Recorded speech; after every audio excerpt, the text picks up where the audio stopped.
दोस्तों, एक ऐसी वादी जो जिन्नों, परियों, भूतों, देवों और अजीबुल खल्कत मखलूक के मुतल्लिक जानी जाती है। ऐसा पहाड़ जहाँ हमेशा अंधेरा रहता है, चाँद सूरज की रोशनी वहाँ कभी नहीं पहुँचती। वो वादी जहाँ आज तक कोई शख्स नहीं पहुँच सका। ये वादी जिन्नों का देश है या किसी और दुनिया में जाने का कोई पुरअसरार रास्ता। कोई काफ का नाम सामने आते ही कोई गुमशुदा अरबी कहानियाँ ज़हन में आ जाती हैं।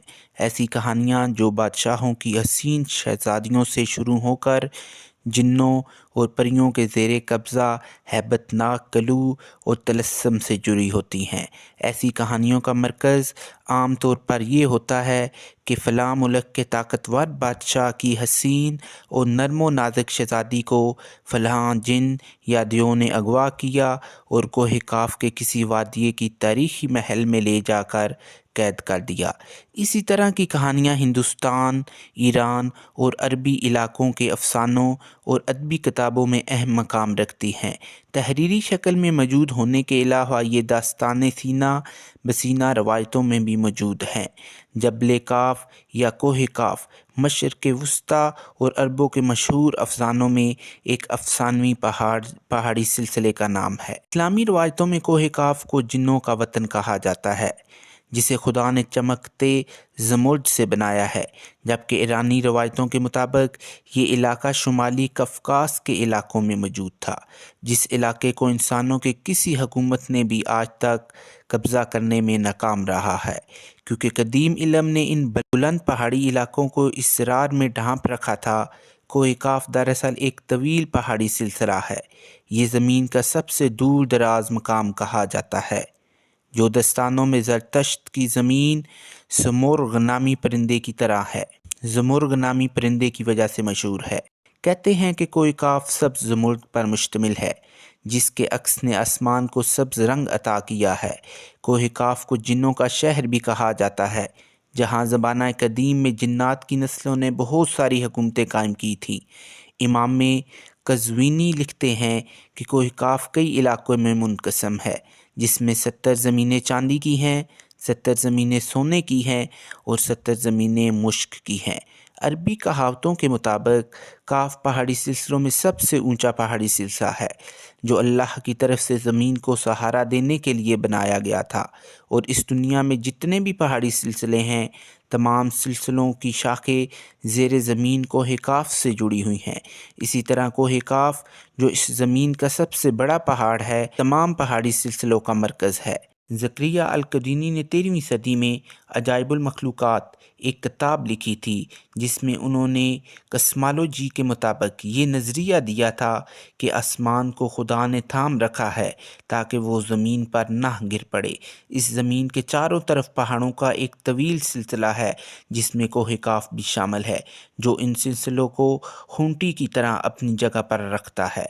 इसी तरह मशहूर सूफ़ी बुज़ुर्ग जलालुद्दीन रूमी ने अपनी तहरीरों में कोह काफ का ज़िक्र कुछ यूँ किया है कि ताकतवर बादशाह सिकंदर ज़ुल्करनैन ने आब हयात की तलाश में मशरक़ का सफ़र किया था। इस सफ़र के दौरान आप कोह काफ तक जा पहुँचे थे। जब आपको कोह काफ पहुँचे तो आपने देखा कि वहाँ फ़रिश्ता इसराफील क़यामत के दिन का इंतज़ार करते हुए सूर फूंकने का इंतज़ार कर रहा है।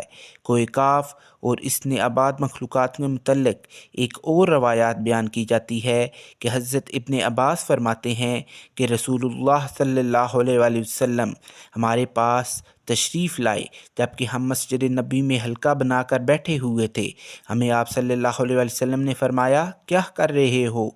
हमने अर्ज़ किया कि हम सूरज के मुतल्लिक़ गौर कर रहे हैं कि वो कैसे तलू होता है और कैसे ग़रूब होता है। फरमाया, तुमने अच्छा किया है। इसी तरह से मखलूक में फ़िक्र करो, खालिक में फ़िक्र ना करना, क्योंकि अल्लाह जिसके लिए जो चाहता है पैदा करता है। तुम इससे ताज्जुब करो कि कोह काफ से आगे 7 समुंदर हैं। हर समुंदर 500 साल सफ़र करने के बराबर तवील है, और इसके आगे 7 ज़मीनें भी हैं जिसका नूर उनके बासियों के लिए चमकता है। इस कोह काफ के आगे 70,000 मखलूक़ात हैं जो उड़ती हैं। इनको परिंदों की शक्ल में पैदा किया जाता है।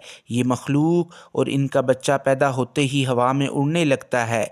ये अपनी तस्बीह की अदायगी में ذرا برابر بھی وقفہ نہیں کرتے۔ ان کا کھانا بھی ہوا ہے، ان کا پینا بھی ہوا ہے، ان کا لباس بھی ہوا ہے اور ان کے برتن بھی ہوا کے ہیں۔ وہ یہ نہیں جانتے کہ اللہ نے حضرت آدم کو پیدا کیا ہے، اور نہ ابلیس کو جانتے ہیں اور نہ ہی ابلیس کی اولاد کو جانتے ہیں۔ اللہ نے کوہ کاف کو دنیا کے گرد تخلیق کیا ہے۔ یہ تمام دنیا اس پہاڑ کے درمیان میں ایسے موجود ہے جیسے ایک انگلی میں انگوٹھی کوئی انسان پہن کر رکھتا ہے، کیونکہ وہاں پہنچنے تک 4 مہینے اندھیرے میں سفر کرنا پڑتا ہے۔ یہ وہ پہاڑ ہے جہاں کوئی سورج نہیں، کوئی چاند نہیں، یہاں تک کہ یہ لوگ چاند اور سورج کے بارے میں بھی نہیں جانتے ہیں کہ اللہ نے چاند اور سورج بھی تخلیق کیا ہے۔ جو روشنی ان تک پہنچتی ہے وہ کاف پہاڑ کی روشنی ہے، اور وہاں موجود لوگ جڑی بوٹیاں کھاتے ہیں اور ان کے بدن پر کوئی کپڑا موجود نہیں ہے۔ صحابہ نے پوچھا، یا رسول اللہ، کیا وہ لوگ فرشتے ہیں؟ آپ نے ارشاد فرمایا، نہیں، وہ فرشتے نہیں ہیں، لیکن اللہ سے ان کی فرما برداری بالکل فرشتے کی طرح ہے۔ پھر آپ نے فرمایا کہ معراج کی رات ان کی ملاقات کوہ کاف کے لوگوں سے ہوئی تھی، اور وہاں کے لوگوں نے آپ صلی اللہ علیہ وآلہ وسلم کی دعوت کو قبول کیا اور وہ مسلمان ہو گئے۔ سبحان اللہ۔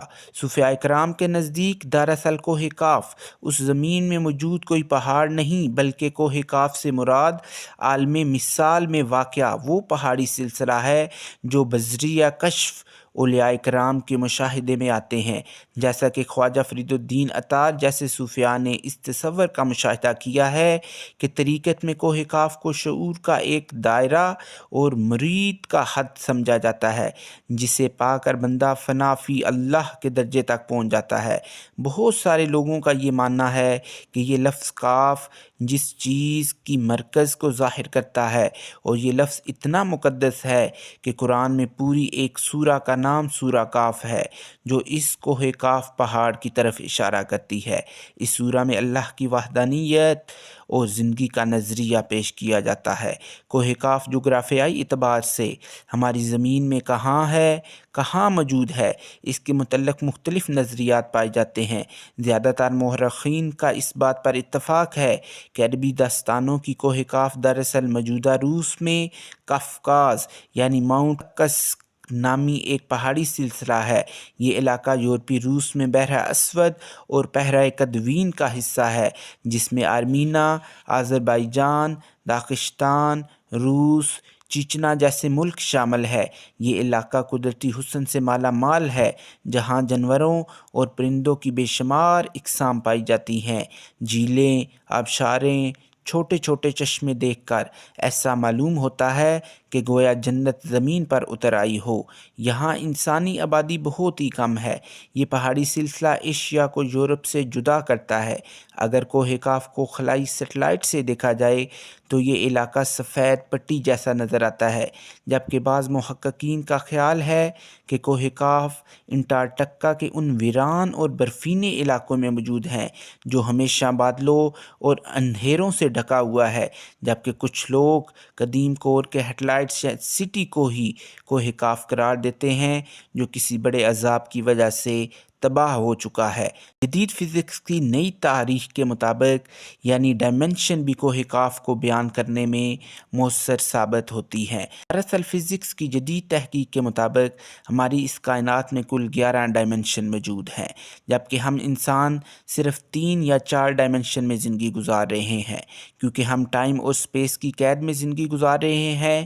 اس مزید 6 ڈائمنشن میں کتنے ستارے، سیارے اور دنیا آباد ہیں، اس کا علم صرف اللہ تبارک تعالیٰ کو ہی ہے۔